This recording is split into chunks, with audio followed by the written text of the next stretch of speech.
17 लाख शेतकऱ्यांसाठी केंद्र सरकारनं हा निर्णय घेतलाय। महाराष्ट्रातील अनेक जिल्ह्यातील शेतकरी अतिवृष्टी, अवकाळी पाऊस यामुळे मोठ्या प्रमाणात पीक नुकसान झालेलं आहे आणि आर्थिक संकटांचा सामना करतायत। ही बाब अनेक खासदारांनी केंद्राच्या निदर्शनास आणून दिली।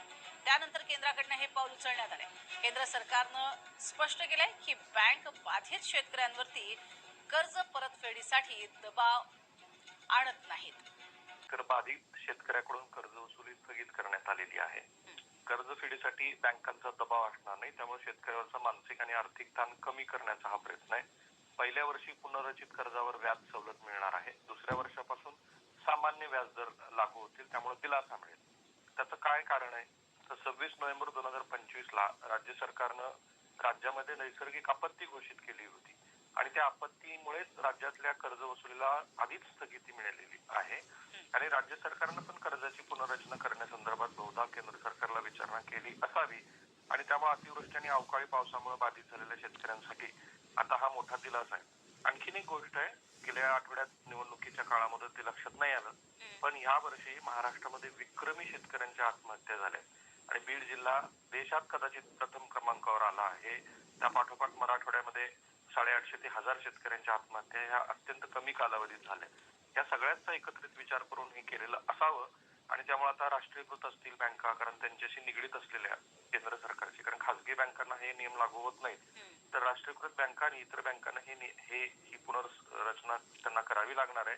म्हणजे या वर्षीचं समजा 1 लाख रुपयाचं जे काही कर्ज असेल त्याच्यावरचं सगळं व्याज हे माफ केलेलं आहे। म्हणजे राज्य सरकार आणि केंद्र सरकार दोघं मिळून शेतकऱ्यांना दिलासा देत आहेत। केंद्र सरकारनं एक दिलासादायक निर्णय घेतलाय। राज्यातील शेतकऱ्यांच्या कर्जाची पुनर्रचना होणार आहे। 17 लाख शेतकऱ्यांसाठी केंद्र सरकारनं हा निर्णय घेतलाय।